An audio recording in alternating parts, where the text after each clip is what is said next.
And I would like to ask you about one of the things we discussed. I've put up on the slide, and we have a slide here for you to glance at. These are words you said to me once.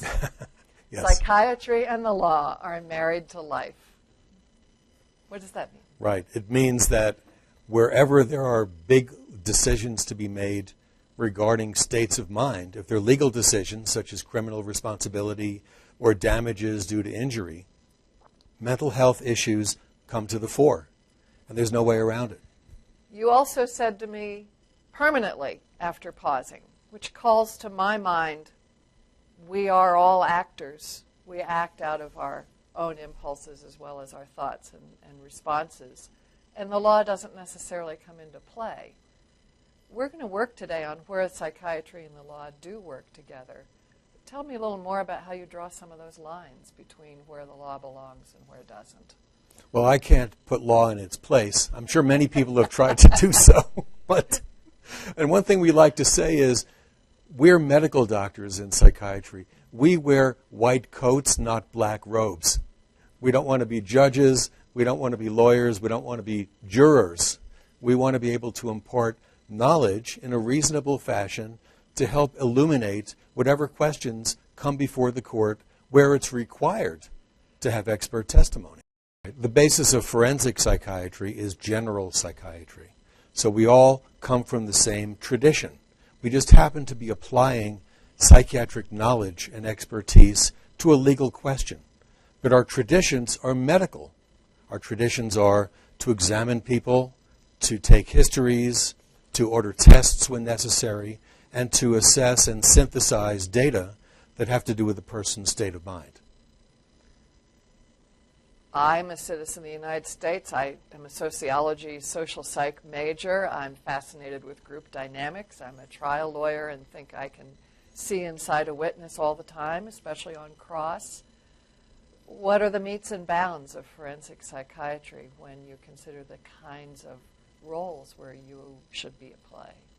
Well, when the question of behavior, thinking, emotions are at issue before the court. So, for example, in the criminal domain, the issue of intent. Well, we don't necessarily get to say what someone's intent was, but we can say what someone's capacity was at a particular time when they did something against the law. When they pulled the trigger, someone got shot and killed.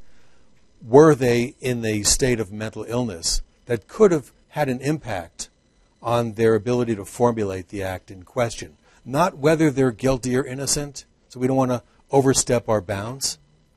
And in the civil domain, if someone is injured, to the best of our ability, we want to be able to tell the jury or the court exactly what caused it, what the parameters are of the injury, what is it, what will it take to fix it, how long will it last, and those big questions so that damages can be assessed. Let's move to the process of study and analysis in your methodology, because I want to be certain that our viewers understand Clarence Darrow's story aside and the jury having to make a decision on its own. There's a strong place for the guidance of experts in forensic psychiatry because of the nature of the science and the nature of your method. What is your process then? We have to get all available information. It's very important. We have to know the individual completely, if possible. We can't do what can't be done. But if there are school records, if there are child welfare records. So, for example, in the death penalty cases, you want to get everything. I mean, it has to be exhaustive. The mitigation team and the psychiatrist and everyone else working on it has to be exhaustive. So, if there was a pediatric visit due to lead poisoning at age 3, if there was a head injury, if there was an operation, if there was child abuse reported, if there were deaths in the family, if there were problems in school, was there a child study team assembled because this little boy or girl wasn't acting right at the time?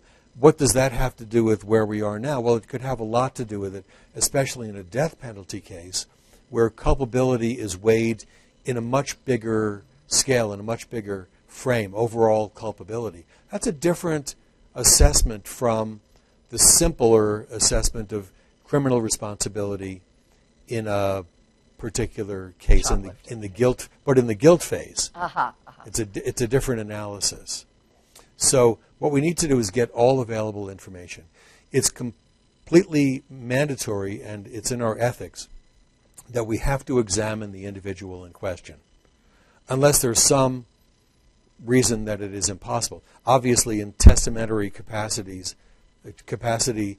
retrospective determinations, after death, it is impossible, but then you have the additional burden or obligation to get all available records.